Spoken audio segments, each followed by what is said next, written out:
Imagine being so angry in life that you wanted that emotion to follow you to the great beyond, to be so mad at the world that you would want a curse to haunt all of those who angered you so fiercely for the remainder of their earthly lives.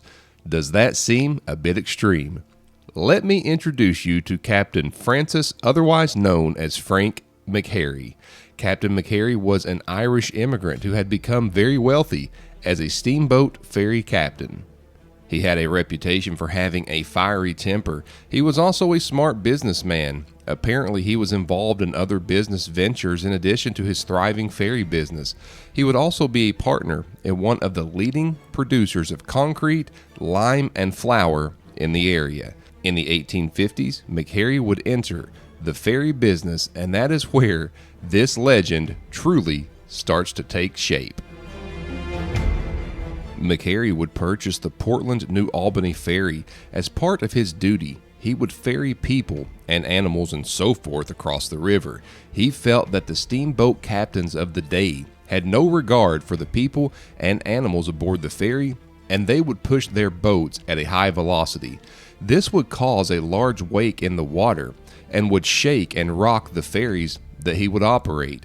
This would frighten the people and the animals greatly. This developed into an anger that he would carry with him the rest of his days. The initial annoyance would soon turn to anger, which would turn to pure hatred, and he made no secret about it.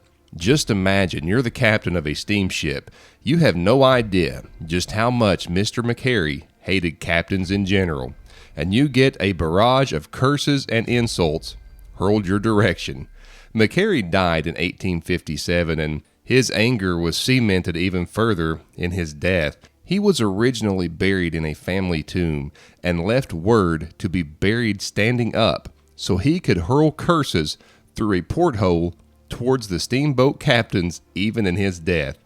I would say that's a legendary disdain. This is one of those classic word-of-mouth stories, as no documents exist showing the extent of his anger.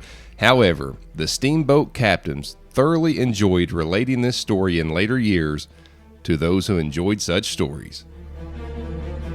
Ironically, Frank McHarry's daughter would marry an Ohio River steamboat captain, and she had Frank McHarry moved here to this urban mausoleum in Cave Hill Cemetery in Louisville, Kentucky, and he now rests here with his daughter, Florence McHarry Irvin, and her steamboat captain husband. I can't help but chuckle a bit at how ironic this is. The man who hated steamboat captains with every fiber of his being is laid to rest with one in this family mausoleum. I absolutely love stories like this. Cave Hill Cemetery in Louisville, Kentucky is full of these types of stories. I was recently able to visit the cemetery here, and I've got more stories and journeys on the way from this location.